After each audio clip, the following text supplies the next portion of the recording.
सत्संग से सोधी आवे, नहीं जीव 84 में जावे। सत्संग से सोधी आवे, नहीं जीव 84 में जावे। अब मेटो द्वेष और राग, हो राग या उम्र बतेरी जाली। अब मेटो द्वेष और राग, हो राग या उम्र बतेरी जाली। कहते हैं बोले जिंद रूप में, जिंदा रूप में बैठे भगवान कहते हैं, सुनो धर्मदासा, हमरे पिंड प्राण नहीं श्वासा। हमारे शरीर में श्वास नहीं है, हमारा तुम्हारे जैसा पिंड नहीं है, शरीर नहीं है। हमारे तुम्हारे जैसा पिंड यानी शरीर नहीं है, प्राण नहीं है, श्वास नहीं है। गर्भ योनि में हम नहीं आए, हम किसी माँ के जन्म नहीं लिया। मादर पिदर ना जननी जाए, हम किसी माता पिता से जन्म नहीं हुआ मेरा। शब्द स्वरूपी रूप हमारा क्या दिखलावे आचार विचारा। अब जैसे धर्मदास ने कहा था कि मैं जीव हिंसा नहीं करता, परमात्मा याद दिलाते तुम कितना पाप करते हो दिन भर में। सत्य ब्राह्मण की है हत्या, जो चौका तुम देवो नित्या। जो तुम चौका देते हो, लीपते हो जितने पोर्शन को और वहाँ खाना बनाते हो, इसमें इतने जीव हिंसा हो जाती है सूक्ष्म प्राणी। जैसे सत्य ब्राह्मण की हत्या कर दियो, इतना पाप तेरे बैड अकाउंट में लिखा जाता है। सत्य ब्राह्मण की है हत्या, जो चौका तुम देवो नित्या। ब्राह्मण से हत्या जो होई, जल स्नान करत हो सोई। और 1000 ब्राह्मण की हत्या, इतना पाप लगता जब तुम इस तालाब में, इस मथुरा के जोड़ में नहाते हो, इसे तीर्थों में मसल मसल कर रगड़ रगड़ के ना जाने कितने जीवों का नाश कर देते हो। अपने साफ जल में नहाओ, घर बैठ के धक्के खाते फिरो ऐसे। ना कोई गीता में लिखा ये 68 तीर्थ करना। गीता में लिखा हरे राम हरे कृष्ण सीता राम राधे श्याम मिला दे। गीता जी पढ़ते हो और उसके विपरीत साधना करते हो भगवान के, तुम अपराधी बन गए हो। भगवान का नियम तोड़ दिया है, शास्त्र विधि त्याग कर मनमाना आचरण कर रहे हो। अब धर्मदास सुन हो गया अपने आत्माओं। जब दूसरी बार भगवान अंतर ध्यान हुए, उसके बाद वो रोता हुआ चल पड़ा। अब यहाँ थोड़ी सी जीव हिंसा गिनाते हैं कि सत्य ब्राह्मण की है हत्या, जो चौका तुम देव नेता। ब्राह्मण से हत्या जो होई, जल स्नान करत हो सोई। पृथ्वी ऊपर पग जो धारे, करोड़ जीव एक दिन में मारे। तुम सैर सपट्टा करते हो, काम बस जाते हो, यहाँ तीर्थ पर आते हो, एक दिन में करोड़ ब्राह्मण की हत्या कर देते हो। इतने जीव, करोड़ जीव एक दिन में मारे, घूमन फिरन में 1 करोड़ जीव मार देते हो और वो तुम्हारे बुरे अकाउंट में लिखे जाते हो। और इस तालाब में इस तीर्थ मान का पुण्य तो एक भी को नहीं, क्योंकि गीता में प्रमाण नहीं, तो वो यूजलेस है, वो दंत कथा है। और तुम पाप नरे इकट्ठे कर लिए बहुत गने, तो पुण्यात्मा ये मार्ग ठीक नहीं। फिर क्या बताते हैं, कहते खान पान में दमन प्राणी, कैसे पाओ मुक्त निशानी। तुम कहते हो ना भी हम जीव हिंसा नहीं करते, और रोटी खाते हो, खान पान में भी बनाते समय जीव जले और खाते समय जीव मरे, तो कहते तुम कैसे मोक्ष प्राप्त करोगे इस तरीके से। और जो मंत्र हैं तुम्हारे वो यूजलेस है, वो गीता जी में प्रमाणित नहीं है। अब क्या बताते हैं, अब धर्मदास जी जो परमात्मा अंतर ध्यान हो गए दूसरी बार, फिर बुरी तरह रोए, हे भगवान ये तो बहुत बुरी बनी है परमात्मा। तावा रोवत धर्मनी नागर, कहाँ गए मेरे सुख के सागर। जब परमात्मा अंतर ध्यान हो गए तो फिर रोने लगा धर्मदास। फिर जो परमात्मा ने सारा ज्ञान दिया तो उसके बाद उसने फिर भी खरपतवार रहा। तीसरी बार जब परमात्मा अंतर ध्यान हुए तब उसने क्या कहा, धर्म कह सुन जिंद तुम, हम पाए दीदार। गरीब दास नहीं कसर कुछ, उगड़े मोक्ष द्वार। फिर क्या कहता, तेरे देवन की महिमा अपारम, ये है सर्वलोक करतारम। अब वो अंदर का गंध फिर उछल गया, उसके अंदर भरा हुआ था ज्ञान। क्या कहता, तेरे देवन की महिमा अपारम, ये है सर्वलोक करतारम। सुन जिंदा क्यों बात बनावे, झूठी कहानी मोहे सुनावे। मैं ना मानू बात तुम्हारी, मैं सेवत हूं विष्णुनाथ मुरारी। गौरी शंकर गणेश मनाऊं, इनकी सेवा सदा चितलाऊं। जब उसने तीसरी बार ये बकवाद करी, परमात्मा कहते हैं, गरीबदास साहिब जी लिखते हैं, तावाली न बहे निर्वाणी, मगन रूप साहेब सैलानी। कहते हैं फिर परमात्मा तीसरी बार अंतर ध्यान हो गए, छुप गए। तावालीन बहे निर्वाणी और मगन रूप साहेब सैलानी। अब फिर क्या करते हैं, धर्मदास जी वापस चल पड़े घर को। कहते हैं, तावा रोत धर्मनी नागर, कहाँ गए मेरे सुख के सागर। अब ये मन बकवाद अवश्य कर देता है, वाद विवाद बहुत करता है। जब इसको परमात्मा मिलने के चांस होते हैं, ये अड़ियल घोड़े की तरह अड़ जाता है। और पहले किसी ने जैसी भी लोक वेद दंत कथा सुना रखी है, सहर स्वीकार कर ली, नो बैठ के हाँ सही है। और यहाँ सच्चाई बताई जाती है, यूँ खड़ा हो जाता, कति ऐसे घोड़ा अड़ के खड़ा हो जाता है, नहीं ऐसे कैसे ऐसे कैसे। और जब सारा डंगा इकट्ठा करें फरे थे, कोई कुछ भी कह देता था वो स्वीकार्य था, क्योंकि इसको पता लग गया कि यहाँ आते इसका कल्याण हो जाएगा। इसलिए सैकड़ों खरपतवार भर देता है, खुरापात भर देता है, खड़े कर देता है। लेकिन ये समर्थ है परमात्मा, हमारा परमात्मा मालिक है, ये कोई भी शंका इस मन के नहीं छोड़ेगा, आखिर में इसकी देह ही तोड़ेगा। कहते तावालीन बहे निर्वाणी, मगन रूप साहेब सैलानी। तावा रोत धर्मनी नागर, कहाँ गए मेरे सुख के सागर। फिर रो रहा है और कह रहा, कहाँ गए सुख सागर। भूल लगी जाता हमसे, मैंने बहुत वाद विवाद कर दिया। बेग मिलो कर हूं अपघाता, मैं ना जीऊं सुनो विधाता। हम जाने तुम दे स्वरूपा, हमारी बुद्धि अंधगर कूपा। ये परमात्मा, मैंने तो आपके साथ वाद विवाद किया, हमारी बुद्धि तो अंधेरा कुआ है, घेरा कुआ है, जिसमें प्रकाश नाम की चीज नहीं। और हमने आपके साथ बहुत विवाद किया, अक्षमा करो मेरे मालिक। बेग मिलो कर हूं अपघाता, मैं ना जीवूं सुनो विधाता। हम तो मानुष रूप तुम जान्या, सुन सतगुरु का किया पियाना। मैंने तो आपको एक मनुष्य समझा था, अब कहाँ चले गए भगवान, एक बार मुझे बता दो, मैं वहीं आ जाऊंगा। अगम ज्ञान कुछ मोहे सुनाया, मैं नहीं जीऊं अविगत राया। तुम सतगुरु अवगत अधिकारी, मैं ना जाना लीला थारी। तुम अवगत अवगनासी साई, फिर मोको कब मिलो गुसाई। कमर कसी धर्मदास को पूर्व पंथ पियान, गरीबदास रोवत चले बांधोगढ़ अस्थान। कल्प करे और मन में रोवे, दसों दिशा को वो मग जो है। कल्प करे यानी कल्प रहा है, कल्प रहा यानी तड़फ रहा अंदर अंदर, और कल्प करे और मन में रोवे, और दसों दिशा को वो मग जो है। दसों दिशा को देख रहा है, कभी पीछे आगे। भगवान कहीं छुप तो नहीं रहे, यहीं आसपास तो नहीं छुपे बैठे हैं, और मिल जाए तो मेरी बात बन जावे। कल्प करे और मन में रोवे, दसों दिशा को वो मग जोवे। चारों तरफ देखे, कहीं ऊपर तो आकाश में तो नहीं है। तो इस तरह वो अपने घर आ जाता है। अब घर पहुंच गया तो उसकी पत्नी बड़ी धार्मिक थी। उसने पूछा कि भगत जी कैसे वापस आ गए, आपने तो अभी बहुत समय लगाना था, आ गए आप 15-20 दिन में, 10 दिन में। आपका तो 2-3 महीने का टूर प्रोग्राम था, कई तीर्थों का चक्कर था आपके। और धर्मदास रो रहा है, बोल नहीं पा रहा। ऐसा वियोग हुआ हमसे ती, जैसे निर्धन की लुट जा खेती।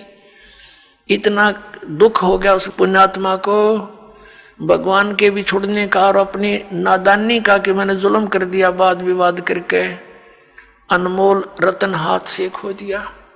अब इतना बुरी तरह रो रहा है, जिस बालक के माता पिता दोनों मर जाते हैं, और टक्कर मार मार कर रोता है, जुबान बंद हो जाती है। ऐसी स्थिति में घर पहुंच गया, आंसुओं से सब कमीज भीग गया।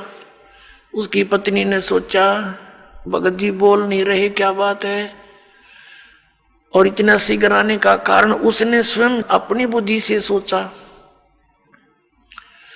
कि लगता है इनका किसी ने धन लूट लिया।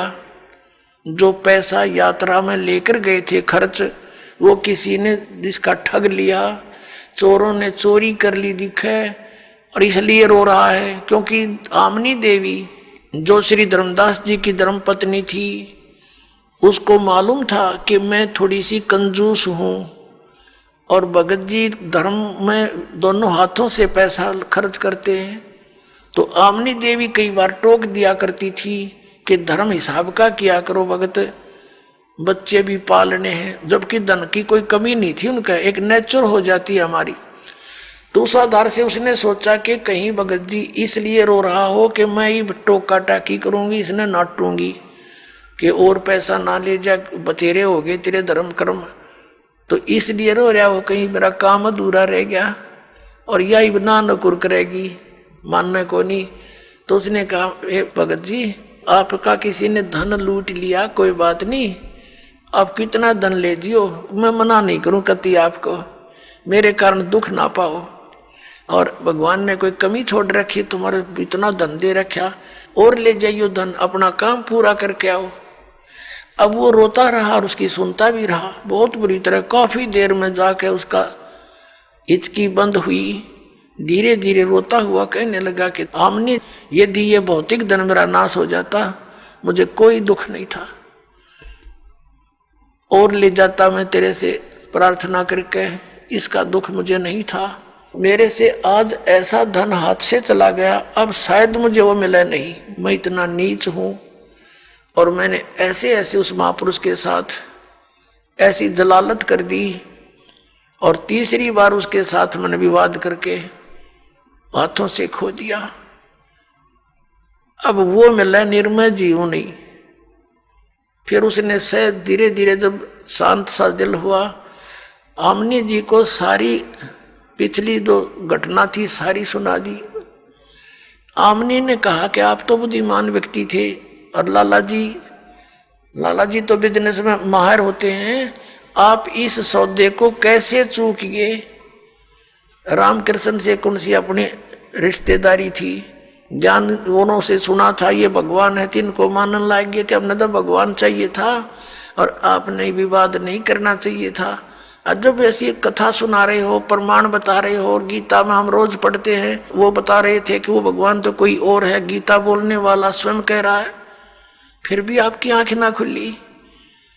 तो धर्मदास कहता है कि जिंदगी में पहली बार हार का सौदा करके आया हूं मैं, आज तक मैं हारा नहीं था, घाटे का बिजनेस किया नहीं था हमने, इसलिए रो रहा हूं, मैं जालिम व्यक्ति हूं। उस परमात्मा का क्या स्वार्थ था, अब रो रहा हूं। उसमें मेरे दिन अभिमान भरा था, मैं महात्मा बन गया, ये महात्मापना ले डूबा, मुझे ले डूबा। अब 6 महीने बीत गए, डेली रोए, और बाहर बैठ जा दरवाजे पर ऐसे जैसे बेलनी ने श्री राम की जो है बाट जोई थी, ऐसे देखे, और कहीं वो महात्मा कोई भी नजर आ जा भाग्य जावे नो, और नजदीक सी जाके देखे कि ना वो तो कोई ना, फिर बुरी तरह रोए, खाना पीना छूट गया, कति कमजोर शरीर हो गया। आसपास जहाँ भी कोई साधु संत का जिक्र सुने, जंगल में आसपास नगर के कहीं आकर बैठ जाते थे संत जन, वहां जाता, उनसे बात करता। एक दिन पता चला बहुत अच्छे महात्मा आए हैं, बड़ा ज्ञान प्रचार कर रहे हैं, बनी में बैठे हैं, वहां ऐसे ऐसे तालाब के ऊपर, वहां गए, प्रणाम किया, उन्हें देखा, हो सकता है रूप बदल कर आगे हों। उसने पहचान के लिए प्रश्न किया कि ब्रह्मा विष्णु महेश के माता पिता कौन है, क्या ब्रह्मा विष्णु महेश जी की जन्म मृत्यु होती है? तो उस महात्मा ने कहा नहीं, वो तो अजर अमर है, सर्वेश्वर है, महेश्वर है। जान गया कि रॉन्ग नंबर। ने बोला कि ये तो कौन रॉन्ग नंबर है, तो कि वो बोली बोला जो हम पहले गुण गाया करते सुनते थे। उठ के आ गया, फिर रोया खूब। एक दिन परमात्मा ने प्रेरणा करी उसकी पत्नी के अंदर। आमनी ने पूछा कि एक बात बता, ऐसे तो आप रो रो कर मर जाओगे, कोई बात चली हो आपकी चर्चा में, उन्होंने कुछ हिंट दिया हो, वो कैसे मिलेंगे, फिर कहाँ मिलते हैं, कहाँ रहते हैं? धर्मदास जी को याद आई कि हमारी चर्चा में उन्होंने ये जरूर कहा था कि जहाँ भी धर्म भंडारे होते हैं वहाँ मैं जाता हूँ, धार्मिक जो भंडारे किए जाते हैं वहां मैं अवश्य जाता हूं और कोई भगत संत मिल जाता उसको समझाता हूं। तो आमनी ने कहा आप भंडारा ही कर लो, जो इसी तरह आ जाए मत। उसने खुशी हुई, कहा ठीक है। 3 दिन का भंडारा रख दिया, सब जगह निमंत्रण भेज दिया। अब सभी आ रहे हैं, साधु संत भोजन खा रहे हैं, जा रहे हैं, वो देख रहा है। अक्सर वो तो ना आए महात्मा थे। 3रा दिन हो गया, आफ्टरनून होगी 3रे दिन की, बाद दोपहर। और मन में संकल्प कर लिया कि परमात्मा यदि आज नहीं आए ना, आपका दास नहीं रहेगा संसार में। कति फाइनल कर लिया उसने, औपचारिकता नहीं, कति हृदय में दृढ़ होगी कि आज नहीं आए तो मैं आत्महत्या करूंगा, फाइनल फैसला करके। और देख रहा है ऐसे ऐसे साधु संत तकरीबन सब खाकर चले गए। 10-20 भक्त शेष रहे थे संत, और धर्मदास बहुत मायूस हो गए थे। उसी समय उसकी दृष्टि पड़ी, 100 फुट की दूरी पर एक वृक्ष कदम का पेड़ था, उसके नीचे वही परमात्मा विराजमान थे, जिंदा महात्मा के रूप में। धर्मदास दौड़ कर गए, भाग कर। अरनू देखा ध्यान तो हो ये तो वही आगे। अरे ऐसे सीने का लपट गए कतीनो, अगदा से अब निकलना जा मेरे हाथ मत। अरनू रो, आँखों में पानी पड़े, हे भगवान माफ कर दियो पापी को, बड़ी गलती हुई मेरे से। हे भगवान कभी जिंदगी में गलती नहीं करूंगा, कोई बात विवाद नहीं करूंगा, जो आप कहोगे वही करूंगा। तो परमात्मा ने कहा कि इनको मेरा भेद ना बताना और इनको चलते कर दे। परमात्मा ने ये मालूम था कि ये आगे ना ये वाद विवाद करने लग जाएंगे सारे साधु संत, और इसने बेचला लेंगे बेचारे ना, फिर इसको ब्रह्म बांट देंगे, मुश्किल है खेत समारा इसका। तो उनको फटाफट विदा कर दे। धर्मदास कह जी जाना नहीं, अक नहीं जाऊंगा, जाना ना भगवान, अक नहीं जाऊंगा, मेरा वचन है ये। तो फिर उसका दिल सा रुका, सब साधु संतों को फारिग करा, उनको दक्षिणा विक्षिणा दे गए, वो नकलियों को डिगाया, पैर पकड़ के कहा भगवान दास की कुटिया चलियो। परमात्मा तो गए उस उद्देश्य से अंदर जाकर आमनी से अपनी पत्नी से कहा भाग्या वो धन पा गया जिसकी मुझे तलाश थी। आगे गुरुजी, आगे गुरुजी, महाराज जी आगे। अब एक बैठने के लिए आसन दिया, एक पैर धर्मदास ने पकड़ा, एक आमनी ने। आमनी देवी कहने लगी भगवान आपका बच्चा बड़ा नर्म आत्मा का है, आप जी ने इतनी कठिन परीक्षा नहीं लेनी चाहिए थी, ये तो बहुत नर्म आत्मा का, ये मर जाता मैं तो इसको सांत्वना देती रही। तो परमात्मा ने कहा बेटी मैंने इसको सजा नहीं दी, इसका लोहा गर्म कराया है। ये पहले वकील पाक रहा था काल का, और अब इसको लोहे को गर्म कर दिया। लोहे को गर्म किए बिना चोट मारने का कोई यूज नहीं, उस पर असर नहीं होता। अब इसको तड़फ डाल दी और सच्चाई से परिचित भी करा दिया। अब बेटा यूं कति नरम हो गया, जो कहूंगा मानेगा ना, तो वकील बन गया था काल का। और इसकी रक्षा भी मैंने ही की है बेटा, ना तो मर तो यू उसी दिन जाता, इसकी ऐसी स्थिति हो गई थी। लेकिन इसमें काल घुस रहा था, एडी तो लेकर चोटी ताई, और ये अज्ञान से ओत प्रोत था। पूरी कथा सुनी, दोनों ने उपदेश लिया। परमात्मा ने कहा भी फिर आऊंगा मैं कभी। उधर से क्या हुआ कि फिर परमात्मा दोबारा गए, ज्ञान सुना। धर्मदास कहने लगा भगवान